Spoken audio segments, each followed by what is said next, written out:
મિત્રો બહેનો છે ને સરસ મેસુ પાક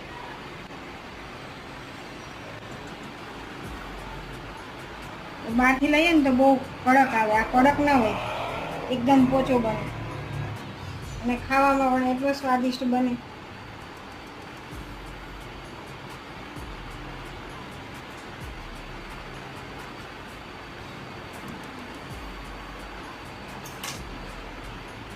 અંદર જારી પડી છે,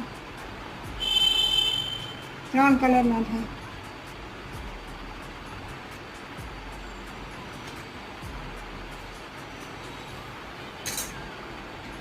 વિડીયો ગમ્યો હોય તો લાઈક કરજો, શેર કરજો, સબસ્ક્રાઈબ કરજો.